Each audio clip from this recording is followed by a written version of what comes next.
दोस्तों नमस्कार, मैं हूं संजीत कुमार और आपने देखना शुरू कर दिया है बिहार टीचर पॉइंट।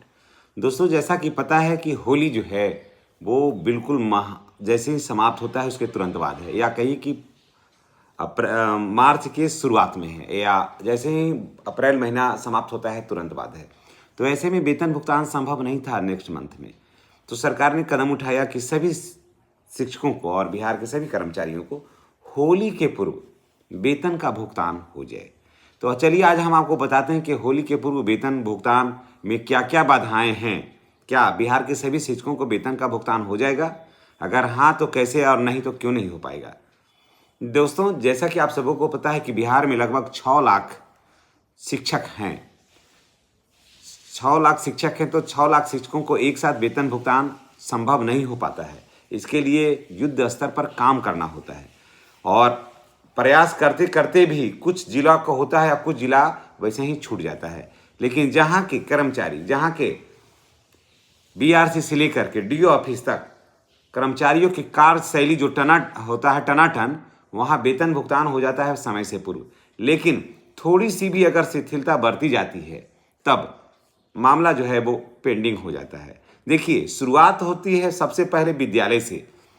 सभी, जैसा कि आप सबों को पता है कि 20 तारीख को हर विद्यालय को शिक्षक का अनुपस्थिति विवरणी जो है वो दे देना होता है बीआरसी को। ठीक है, डीडीओ कार्यालय में या बीआरसी में आपको जमा कर देना होता है। लेकिन जो प्रधान शिक्षक हैं या प्रभारी प्रधानाध्यापक हैं वो 20 के बजाय 24-25 तक जमा ही करते रहते हैं और दोष देते हैं पदाधिकारियों का, जबकि सबसे ज़्यादा दोषी विद्यालय प्रधान होते हैं। वो 20 के बजाय 22, 22 के बजाय 24, 24 से लेकर के 26 तक वो देते रहते हैं। समझ गए? परिणाम क्या होता है कि बीआरसी को इसे लेकर के जाने में जिला में कठिनाई होता है। बीआरसी को भी कम से कम 2 दिन समय चाहिए, तो बीआरसी फिर अगर 24 को तो यही देते हैं तो 2 दिन फिर बीआरसी को समय चाहिए, तो 24 दू 26 दिन, जाते जाते 27 तारीख हो जाता है। और आप बताइए कि 27 तारीख तक तो ये जाते ही रहता है। फिर तो वेतन का भुगतान होता है कब? किसी दिन अगजा के दिन होगा या फिर रंग अबीर चलेगा तब होगा, तब तक बैंक बंद हो जाता है। परिणाम ये होता है कि अगर पैसा आ गया तो पैसा का समुचित उपयोग नहीं हो पाता है, और अगर नहीं आया तो रंग ही फीका रहता है। दोनों स्थिति में शिक्षकों को ही लॉस होता है। तो इस बार सरकार भी जुटी हुई है कि हर हाल में होली से पूर्व जो है वो सभी शिक्षकों को वेतन का भुगतान जो है वो समय से कर दिया जाए। कहीं कहीं प्रक्रिया शुरू भी हो गई है और कहीं कहीं तो अभी तक नेगेटिव लिस्ट बना ही नहीं है। अभी वैसे ही जैसे था वैसे ही अभी पड़ा हुआ है, उस पर कोई भी संज्ञान लेने वाला अभी तक नहीं है। चलिए हम एक जगह से हम आपको अखबार के माध्यम से ही बताते हैं। देखिए क्या है कि अनुपस्थित विवरणी जमा नहीं होने से होली में फंसेगा शिक्षकों का वेतन। अब देखिए, और अधिकारी प्रखंड शिक्षा पदाधिकारी होंगे दोषी, ये कहा गया है। लेकिन अब जैसे देखिए, जिले के करीब 28,000 कार्यरत शिक्षकों की अनुपस्थिति विवरणी, मुजफ्फरपुर का मैं बता रहा हूं कि अब तक डीपीओ स्थापना कार्यालय में जमा नहीं हो पाया है। समय पर विवरणी उपलब्ध नहीं होने के कारण प्रक्रिया प्रभावित हो सकती है। वेतन भुगतान की जिला कार्यक्रम पदाधिकारी स्थापना ने प्रखंड शिक्षा पदाधिकारियों को अविलंब अनुपस्थित विवरणी उपलब्ध कराने का निर्देश दिया है ताकि वेतन भुगतान में किसी तरह की परेशानी नहीं हो। बताया जा रहा है कि विद्यालय में अनुपस्थिति विवरणी अभी आया ही नहीं है, शिक्षकों का वेतन भुगतान रुक जाएगा। यानी कि अभी तक विद्यालय से ही नहीं आया है। आप सोच लीजिए, पदाधिकारी तो वहां तैयार है वेतन भुगतान करने के लिए, लेकिन शिक्षकों की जो कार्यशैली है, जिनको अपना वेतन लेना है, वही अभी तक नहीं जमा किए हैं। और ये आज की बीमारी नहीं है बिहार में, ये लंबे समय से है। और पहले तो हम लोग सोचते थे कि चलो जैसे तैसे लोग पर विद्यालय के प्रभार में हैं जिनको एप्लीकेशन भी नहीं लिखने आता है, ये भी बात एकदम सत्य है। ऐसे ऐसे शिक्षक विद्यालय प्रभार में रहे जिनको एप्लीकेशन लिखने तक नहीं आता था। समझ गए? और वो जाड़ा में भी मफलर, गर्मी में भी मफलर और हाफ स्वेटर पहनते थे। सोचिए, ऐसे ऐसे निकम्मे बिहार के विद्यालयों में प्रभारी प्रधानाध्यापक थे।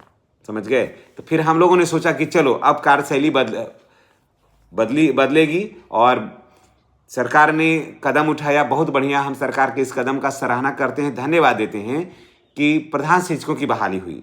लेकिन दोस्तों आज भी स्थिति बहुत ज़्यादा नहीं सुधरी है, क्योंकि प्रधान शिक्षक भी कौन बने, जो बिहार के पहले से जो शिक्षक थे वही ज़्यादातर बने, तो उनकी कार्यशैली भी ज़्यादा बदली नहीं।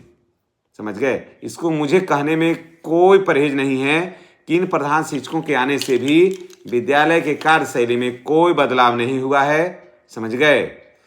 सियार वही है, खाली खाल रंगा हुआ है, नहीं हुआ है बदलाव। और अभी तक वेतन विवरणी जमा नहीं हो पाया है और नहीं हो पाता है, 20 तारीख तक नहीं हो पाता है। समय बीत जाने के बाद भी नहीं हुआ। वहीं वित्त विभाग ने होली को देखते हुए 24 फरवरी से वेतन भुगतान की प्रक्रिया शुरू करने का आदेश जारी कर दिया है और विभाग का उद्देश्य है कि पर्व के पहले कर्मियों के खाते में राशि पहुंच सके, जिससे उन्हें किसी प्रकार की परेशानी नहीं हो। समय बीत जाने के बाद अभी तक शिक्षकों की अनुपस्थित विवरणी जमा नहीं किया गया है, जो विभागीय आदेश की अवहेलना और वेतन भुगतान में दिए गए निर्देश का घोर उल्लंघन है। समझ गए? ये कि मुजफ्फरपुर की स्थिति नहीं है, ये पूरे बिहार की यही स्थिति है। समझ गए? पूरे बिहार की यही स्थिति है। और अभी भी कम से कम 20-25% ऐसे विद्यालय प्रधान हैं जिनको काम समझ में आज भी नहीं आता है, भले वो बीपीएससी से क्यों नहीं आए हैं। समझ गए? और इसके वजह से वेतन का भुगतान जो हो जाता है पेंडिंग, और पदाधिकारी को लोग दोषी ठहराते हैं और लिखा है कि प्रखंड शिक्षा पदाधिकारी होंगे दोषी। लेकिन बात है कि प्रखंड शिक्षा पदाधिकारी तब न दोषी होंगे जब विद्यालय जमा करेगा। अभी तक विद्यालय ही नहीं जमा किया है जब शिक्षक का अनुपस्थिति विवरणी, तो प्रखंड कार्यालय क्या करेगा उसमें? थोड़ा उससे भी हम देख लेते हैं तो आपको भी संतोष हो जाएगा और हमें भी हो जाएगा। देखिए क्या है कि वित्त विभाग ने होली को देखते हुए फरवरी में वेतन भुगतान का आदेश जारी किया। ससमय अनुपस्थित विवरणी जमा नहीं करने से निर्धारित तिथि तक शिक्षकों का वेतन भुगतान नहीं हो सकेगा। इसके लिए संबंधित प्रखंड शिक्षा पदाधिकारी दोषी होंगे। वही प्रधानाध्यापक शिक्षक जो आय कर के दायरे में आते हैं, उनके वेतन से आय कर की गणना करते हुए फरवरी 2026 के वेतन से अनुमानित आयकर की कटौती करते हुए आयकर विवरणी के प्रति प्रखंड शिक्षा कार्यालय में जमा करना होगा। और उसके बाद देखिए इसमें एक और भी है कि इससे आयकर का कटौती होगा फरवरी का, तो ये भी बनाना होगा। तो जब समय से विवरणी जमा होगा, शिक्षक अनुपस्थित विवरणी जमा होगा, एब्सेंटी फॉर्म जमा होगा, तब ना ऑफिस काम करेगा। जब जमा ही नहीं होगा तो कहाँ से करेगा? तो ये सारी परेशानियां हैं। हाँ, ऐसा नहीं कह रहा हूँ कि पूरे प्रखंड में या पूरे जिला में ये बात है, लेकिन तो भी मैं इतना कहूँगा कि 38 में से 18-17 ऐसे जिले हैं जिनकी स्थिति यही है। समझ गए?